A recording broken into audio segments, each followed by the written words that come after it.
நம்ம வீடு சின்னதோ பெருசோ நம்ம வீடு எப்போ பார்க்கும்போதும் ரொம்ப ட்ரெடிஷ்னலாக பார்க்குறதுக்கே மங்களகரமாக நீட்டாக க்ளீனாக மெயின்டைன் பண்ணணுமா. என்னதான் ட்ரெடிஷ்னலாக மெயின்டைன் பண்ணணும்னு நினச்சாலுமே, நிறைய பிளான்ஸ் வளர்க்கணும்னு நினச்சாலுமே அதுக்கு உண்டான வேலைகள் ஒன்று நம்மளால் செய்ய முடியறதில்ல. அப்படி இல்லைன்னா அது அப்பப்போ பார்க்குறதுக்கான டைமிங்கும் இல்லை அப்படின்னு நினைக்கிறீங்களா?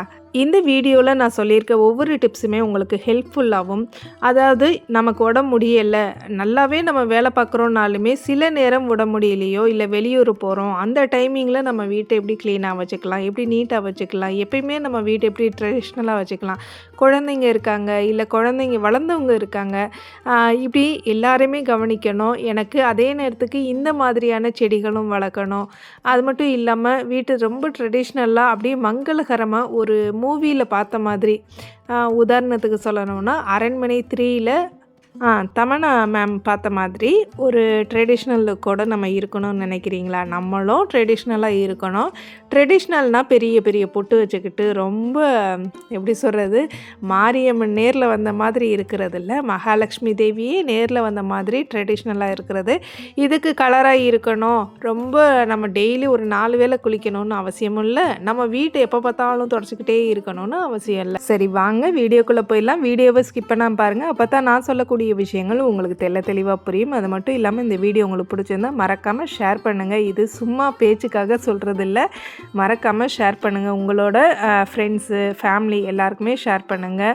அதே மாதிரி வீடியோ உங்களுக்கு இன்னும் பிடிச்சிருந்தா ஹைப் பண்ணுங்கள், லைக் பண்ணுங்கள். ஓகே, ஃபஸ்ட்டு டிப், நம்ம வீட்டை க்ளீன் பண்ணணும் இல்லை வீட்டை நீட்டாக வச்சுக்கணுன்னா முதல்ல நம்ம செய்ய வேண்டியது நம்ம டைம் மேனேஜ் பண்ண வேண்டியது. பிரம்ம முகூர்த்த நேரத்தில் உங்களுக்கு எந்திக்கணும்னு நினச்சாலும் சரி, ஏன்னா நான் தொடர்ந்து சொல்கிற ஒரு விஷயம் என்னென்னா பிரம்ம முகூர்த்த நேரத்தை பயன்படுத்திக்கோங்கன்னு. ஆனால் ஒரு சிலர் என்ன சொல்கிறீங்கன்னா, என்னால் அது எந்திக்க முடியல சிஸ்டர், நான் எவ்வளோ ட்ரை பண்ணுறேன், முதல்ல அதுக்கு ஐடியா சொல்லுங்கள் அப்படின்னு சொல்கிறீங்க. ஒன்றும் இல்லை, பிரம்ம முகூர்த்த நேரத்துக்கு ஒரு ஸ்பெஷல் டிப் என்னென்னா, நைட்டு தூங்கும்போது ஒரு 21 முறை இல்லைன்னா 101 முறை உங்களுக்கு டைம் இருந்துச்சுன்னா 101 முறை கூட நான் கண்டிப்பாக காலையில் இந்த நேரத்துக்கு எந்திரிச்சிடுவேன், இந்த நேரத்துக்கு எந்திரிச்சிருவேன்னு அலாமே கூட தேவை கிடையாது. நீங்கள் அலாம் வைக்கணும் அப்படிலாம் அவசியம் இல்லை. இந்த டைமில் எந்திரிச்சிருவேன்னு நீங்கள் ரிப்பீட்டாக சொல்லிக்கிட்டே நினச்சிக்கிட்டே போய் படுங்க. ரொம்ப டிப்ரெஷன் எடுத்துக்காமல், நான் ஒருவேளை உங்களால் எந்திக்க முடியலையா பரவாயில்ல, இன்றைக்கி விதிச்சதை அவ்வளோதான் நினச்சிட்டு அடுத்த நாள் மறுபடியும் ட்ரை பண்ணுங்கள். கண்டிப்பாக நம்மளோட முயற்சி விடாமுயற்சியாக கண்டிப்பாக வெற்றி கிடைக்கும். ஒருவேளை எங்களுக்கு பிரம்ம முகூர்த்த நேரத்துலலாம் எந்திக்க முடியல, எங்களுக்கு வேலைகள் நிறையா இருக்குதுன்னு நினைக்கிறீங்கன்னா மினிமம் கண்டிப்பாக 5 மணிக்கு எந்திரிப்பீங்க. ஏன்னா 7 மணிக்குள்ளே உங்கள் ஃபேமிலிக்கும் டிஃபன் பண்ணணும், உங்களுக்கும் டிஃபன் பண்ணிவிட்டு நீங்கள் கிளம்புவீங்க இல்லையா? அப்படி இருந்தாலுமே காலையில் எந்திரிச்சதுக்கப்புறம் மினிமம் நம்ம செய்ய வேண்டிய முதல் வேலை நிலைவாசலை சுற்றி க்ளீன் பண்ணுறது, பெருக்கிறதா இருக்கட்டும். எனக்கு இவ்வளோ பெரிய கோலம்லாம் போட முடியாது சிஸ்டர், இல்லை தெரியாது சிஸ்டர்னாலும் சிம்பிளாக ஒரு சின்ன ஸ்டார் போட்டாலும் சிம்பிளாக போடுங்க. அது க்ளீன் பண்ணுறதுக்கு உங்களுக்கு எவ்வளோ நேரம் எடுக்குங்கிறத ஸ்கெடியூல் பண்ணுங்கள். ஒரு நாள் ஃப்ரீயாக உட்காந்துருங்க, லீவு கூட போட்டுட்டு கூட உட்காருங்களேன். நீங்கள் வேலைக்கு போகிற பெண்கள்னு சொல்லலை, பொதுவாக எல்லா பெண்களையுமே நான் சொல்கிறேன்.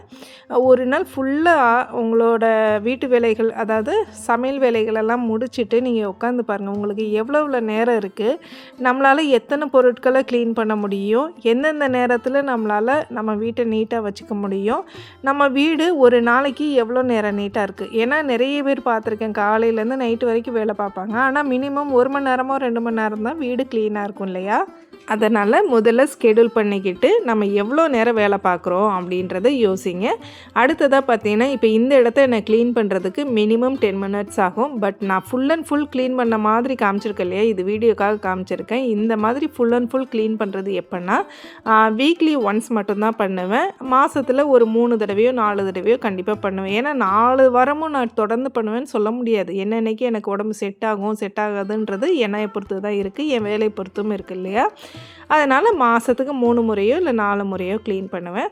அதே மாதிரி டெய்லி இந்த இடத்துல நான் பண்ணுற வேலை என்னென்னா, இப்போ நான் ஒரு டஸ்டர் காமிச்சேன் இல்லையா, அந்த டஸ்டரை வச்சு லைட்டாக சுற்றி ஒரு தொடச்சி விட்ருவேன். அதே மாதிரி வெட் கிளாத்தை வச்சு லைட்டாக வைப் பண்ணி விட்ருவேன். டெய்லி இவ்வளோ வேலைகள் கண்டிப்பாக செய்ய மாட்டேன். நெக்ஸ்ட்டு பார்த்திங்கன்னா, நம்ம வீட்டோட என்ட்ரன்ஸில் நிறைய வேலைகளை இழுத்துக்காமல் ரொம்ப ஈஸியாக மெயின்டைன் பண்ணுற சில பிளான்ஸ் வைக்கலாம். நம்மளோட என்ட்ரன்ஸ் ரொம்ப நீட்டாக இருக்கணும், நல்ல ட்ரெடிஷ்னலாக இருக்கணும் அப்படின்னு நினைக்கிறீங்கன்னா மணி பிளான்ட்டு சூஸ் பண்ணுங்க. நிறைய பேர் அரேக்கா பாம் சூஸ் பண்ணுவீங்க. அரேக்கா பாம்னா தென்னை மரம் மாதிரி இருக்கும் இல்லையா, பாக்கு மரம்னு சொல்லுவாங்க, அதை சூஸ் பண்ணுவாங்க. பட் அதை வந்து மெயின்டைன் பண்ணுறது ஒரு 50% ஓகே தான், 50% கண்டிப்பாக ஓகே கிடையாது. ஏன்னா அதுக்கு கரெக்டான சன்லைட் இருக்கணும்.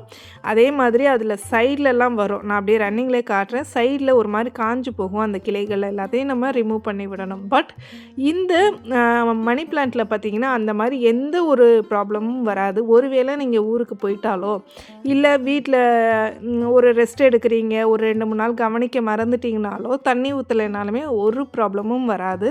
அடுத்ததான் நம்ம என்ட்ரன்ஸில் வைக்கக்கூடிய பிளான்ஸு அண்டு பாட்ஸு ரெண்டையுமே சூஸ் பண்ணுற விதத்தில் இருக்குது. ஏன்னா அதுக்கேற்ற சைஸில் இருக்கணும்.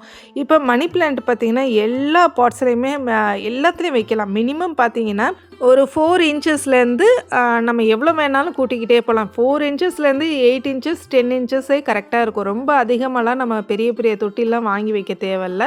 நான் கொடி மாதிரி பரத்த போகிறேன் அப்படின்னு நினச்சிங்கன்னா ஒரு 12 இன்ச்சஸ் அந்த மாதிரி நீங்கள் பார்த்துக்கலாம். இப்போது இந்த என்ட்ரன்ஸில் பார்த்தீங்கன்னா ஒரு 4 டக் பாட்ஸ் வாங்கி வச்சுருக்கேன். நீங்கள் பார்த்தா தெரியும், எல்லாமே வாத்து தொட்டி மாதிரி இருக்கும். அந்த வாத்து தொட்டியுமே நான் எவ்வளோ ப்ரைஸில் வாங்கினேன்னா மினிமம் நான் வாங்கும்போது 240 அந்த ரேஞ்சில் தான் வாங்கினேன். பார்க்குறதுக்கு உங்களுக்கு இது ரொம்ப ரேட்டோ இவ்வளோ காஸ்ட்லியாக வாங்கி வச்சுருக்காங்கன்னு தோணும். ஆனால் நான் வாங்கினது 240. அவ்வளோ இன்னுமே கிட்டத்தட்ட நான் வாங்கி ஒரு 1.5 இயர்ஸ் இருக்கும். ஏன்னா யூடியூப் ஸ்டார்ட் பண்ண ஸ்டேஜுக்கு முன்னாடிலேருந்து இதை வாங்கி யூஸ் பண்ணிக்கிட்டு இருக்கேன். ரொம்பவே நல்லாயிருக்கும். அடுத்ததாக பார்த்தீங்கன்னா என்ட்ரன்ஸில் ஒரு ஹேங்கிங் விளக்காவது பித்தளையில் வாங்கி வைங்க.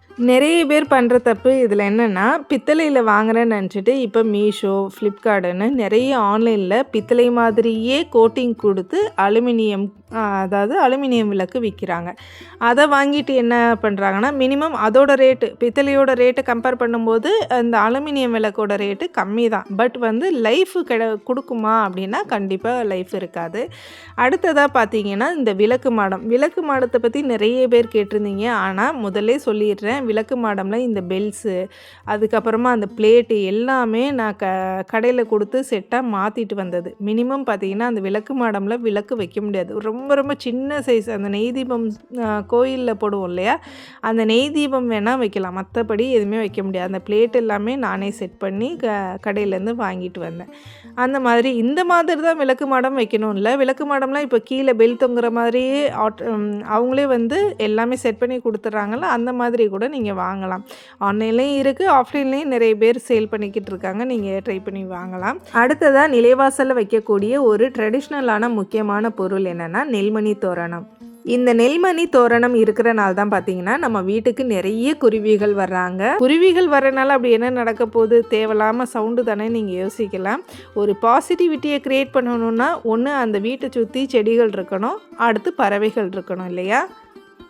அடுத்ததாக மணி பிளான்ட்டுக்கு மண்கலவை எப்படி செய்யலாம். ஒன்றும் இல்லை, ஒரு பங்கு கொக்கோபீட், ஒரு பங்கு செம்மண். கடையில் செம்மண் வாங்க போகிறீங்க அப்படின்னா மாட்டு சாணத்தோட கலந்து விற்பாங்க, அதை கேட்டு வாங்கிக்கோங்க. அதோட ரேட்டு பார்த்தீங்கன்னா 110. இல்லை நீங்கள் மொத்தமாக வாங்குறீங்க அப்படின்னா ரேட்டு குறையும். எப்பயுமே செடி வளர்க்குறவங்க ஒரு மூட்டை மண் பேலன்ஸ் வச்சுக்கிட்டால் நல்லது. இல்லை நாங்கள் ரொம்பலாம் செடி வளர்க்கல, ஓரளவுக்கு வளர்க்குறோன்னா உங்கள் தோட்ட மண் வச்சே நீங்கள் வளர்த்துக்கலாம். செம்மண்ணை விட அதிக சத்துக்கள் நிறைந்தது தோட்ட மண் மட்டும்தான். இதுக்கு எந்த மாதிரி உரங்கள் கொடுக்கலான்னா, கிட்டத்தட்ட நான் வச்சதுலேருந்து உரம்னு பார்த்தீங்கன்னா ஒரே ஒரு தடவை தான் கொடுத்துருக்கேன். அதுவும் நம்ம காய்கறி கழிவுகளை கொஞ்சம் கொஞ்சம் போட்டிருக்கேன். மற்றபடி டிஏபி, அதுக்கப்புறம் எப்சம் சால்ட்டு, இந்த மாதிரி எந்த உரமுமே நான் கொடுத்ததில்ல. அரிசி கழுவுற தண்ணி கொடுத்துருக்கேன். இதை தவிர்த்து வேறு எதுவுமே இல்லை. அந்த ஒரு தடவை கூட நீங்கள் உரம்னு கொடுக்க தேவையில்ல. இருந்தாலும் கொஞ்சம் டல்லாக இருக்கிறாங்க அப்படின்னா நீங்கள் கொடுக்கலாம். தண்ணி எவ்ரிடே தண்ணி கொடுத்துருங்க. அடுத்ததாக மணி பிளான்ட்டோட கட்டிங்ஸை எப்படி மண்ணில் ஊண்டி வைக்கலான்னா ரொம்ப ரொம்ப சிம்பிள். ஒரு அரை முழம்னு சொல்லுவோம்ல, அரை முழம் பூ வாங்குற மாதிரி ஏதாவது ஒரு கட்டிங்ஸ் கிடச்சிதுன்னா மறக்காமல் எடுத்துகிட்டு வந்துடுங்க.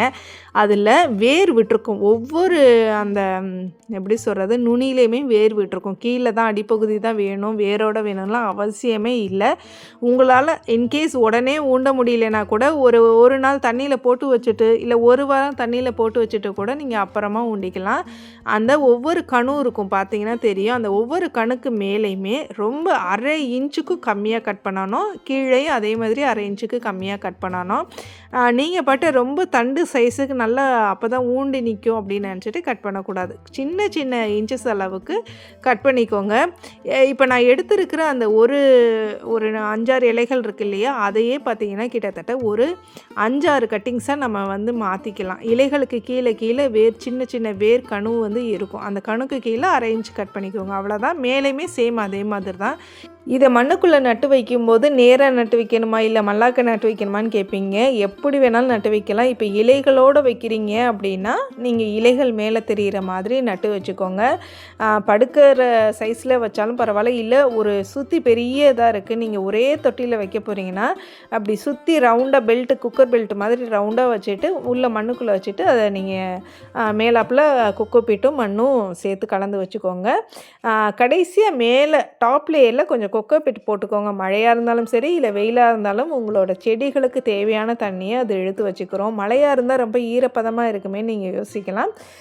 அப்படிலாம் ஒன்றும் கிடையாது. எப்போயா இருந்தாலும் அதுக்கு எவ்வளோ தண்ணி தேவைப்படுதோ அவ்வளோ மட்டும்தான் இழுப்பாங்க. அதுவும் இல்லாமல் இப்போ மழை சீசன்லாம் வந்துச்சு பார்த்திங்களா, அதிலலாம் பார்த்திங்கன்னா நான் ஒரு வாரத்துக்கு ஒரு தடவை தான் தண்ணி கொடுத்தேன்.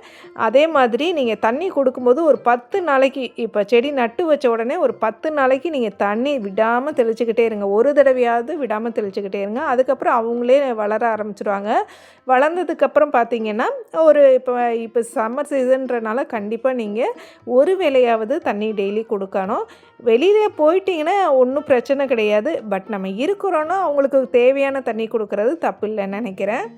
அப்புறம் பிரம்ம முகூர்த்த பூஜை ஏன் சிஸ்டர் பண்ணலையா, 3 நாள் வீடியோ அதாவது பூஜை வீடியோ வரலையேன்னு கேட்டிருந்தீங்க. அப்படி இல்லை, நம்ம வீட்டில் குருவிகள் முட்டை போட்டிருக்காங்க.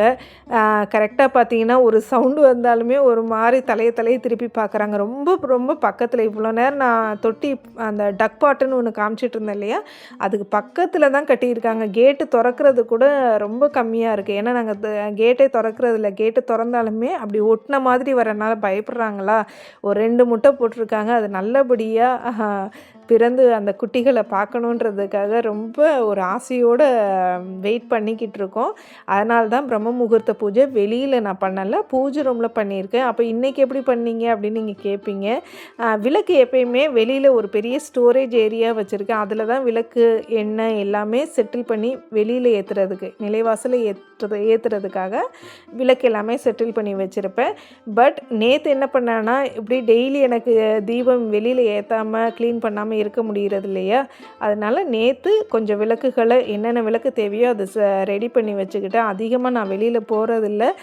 வீட்டுக்கு அவங்க வந்தாலுமே பொறுமையாக வாங்க நான் முன்கூட்டியே போய் கேட்டெல்லாம் தொடர்ந்து ரெடியாக வச்சுக்கிட்டு இருக்கேன். ஏன்னா பசங்க வந்தால் கடகடன்னு தள்ளிடக்கூடாது அப்படின்றதுக்காக. எப்பயுமே நம்ம மரத்தில் அதுக்கப்புறமா மருதாணி மரம் இதில் எல்லாமே கூடு கட்டியிருக்காங்க. பட் அது ரொம்ப பக்கமாக இல்லாதனால எனக்கு அவ்வளோவா தெரியாது. இது ரொம்ப பக்கம். அது நான் ஹேங் பண்ண ஒரு மண்பானையில் கட்டியிருக்காங்களா, ரொம்ப ரொம்ப ஆச்சரியமாக இருந்துச்சு. அவங்கள டிஸ்டர்ப் பண்ணாமல் இருக்கணுமேன்றதுக்காக ரொம்ப பொறுமையாக ஒவ்வொரு தடவையுமே வேலை செய்ய வேண்டியதாக இருக்குது. கிட்டத்தட்ட பார்த்திங்கன்னா ஒரு 3 நாளைக்கு முன்னாடி போட்ட கோலத்தவே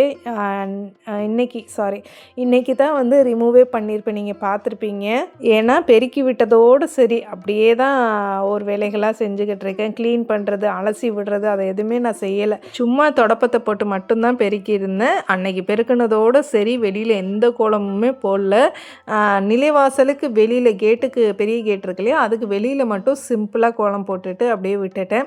சரி, ஒரு ஜீவராசிகளுக்காக ஒரு 4 நாள்னு சொல்ல முடியாது. ஏன்னா குஞ்சு பொறிச்சு அது கொஞ்சம் வளரணும் இல்லையா, அதனால் எத்தனை நாள் ஆனாலும் பரவாயில்ல, வெளியில் சிம்பிளாக இன்றைக்கி எப்படி கோலம் போட்டோனோ அதே மாதிரி கோலம் போட்டுட்டு பிரம்ம முகூர்த்த பூஜையை ஸ்டார்ட் பண்ணிடலாம். ஏன்னா நிறைய விளக்குகளும் ஏற்ற முடியாது. ஏன்னா குருவிகள் இருக்குது. அதே மாதிரி சாம்பிராணி காட்டுறது இல்லை, வெளியில் சாம்பிராணி கரண்டி புதுசாக வாங்கியிருந்தேன், பார்த்துருப்பீங்க.